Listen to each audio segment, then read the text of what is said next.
Bonjour, je m'appelle Marie-Claude Feltes-Trigler, maître de conférence honoraire à la Sorbonne Nouvelle, et je viens d'écrire un recueil de mythes et légendes des Indiens Navajo.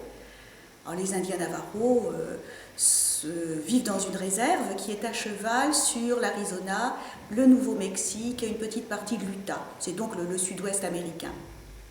Comment s'organise votre recueil de mythes et légendes ? Alors, c'est un livre qui s'organise, disons, en deux parties. Une partie de mythes qui viennent de l'histoire de la création, comment le monde a été créé, pourquoi il est comme il est actuellement. Et l'autre partie est plutôt axée sur les relations des Navajos avec leurs frères animaux et en particulier avec le coyote, qui est très très présent dans toutes les histoires que se racontent les Navajos. Comment avez-vous recueilli ces mythes et légendes ? Ça s'est fait au fil des ans. J'ai fait autrefois une thèse sur la politique économique du gouvernement tribal Navajo.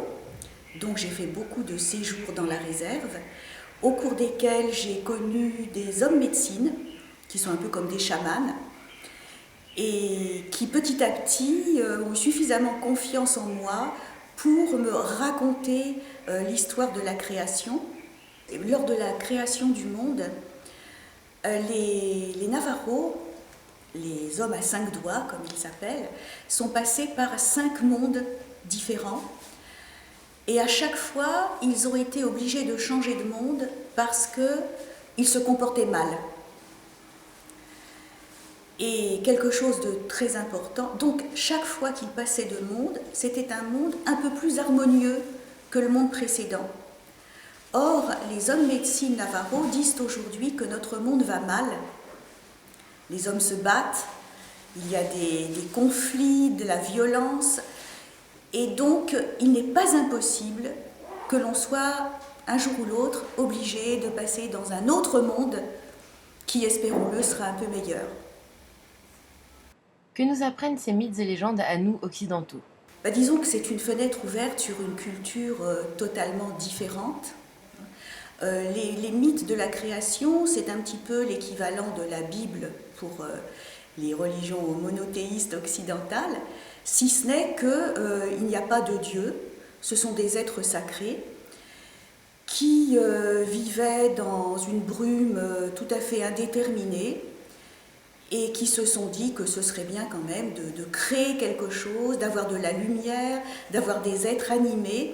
Et ce sont ces êtres sacrés qui se sont réunis et qui ont créé d'abord d'autres êtres sacrés, comme Femme changeante, dont il est question dans le livre, qui est une déité qui est toujours favorable aux humains, alors que les autres sont extrêmement capricieux. Il faut faire très attention de ne pas les contrarier, sinon ils se vengent. Mais grâce à Femme changeante, il y a toujours des cérémonies pour remédier au mal et guérir les maladies des humains, qu'ils ont encourues par leur faute, bien sûr. D'où vous est venue cette passion pour les Indiens Navajo ? C'est tout à fait accidentel. J'étais en voyage dans le sud-ouest américain et c'est une région qui est absolument superbe. Il y a Monument Valley, le Grand Canyon, Canyon de Chelly, et souvent les touristes ne savent même pas qu'ils sont dans une réserve indienne parce que c'est pas entouré de barbelés, il ne faut pas s'imaginer que c'est clos, donc on va où vient. Et puis j'ai appris que le sous-sol de cette réserve était extrêmement riche en pétrole, en gaz, en charbon, en uranium, alors que la population elle-même est très pauvre.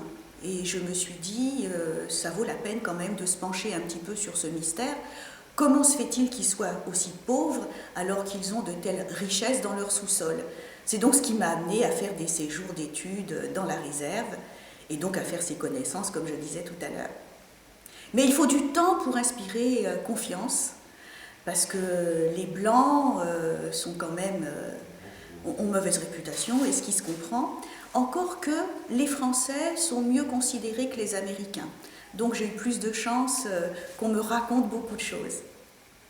Mais il y a toujours dans les récits spirituels, il y a quand même des choses qu'on ne peut pas publier et dont j'ai respecté les souhaits des hommes médecine qui m'ont dit ça, on te le dit, mais ça n'est pas publiable.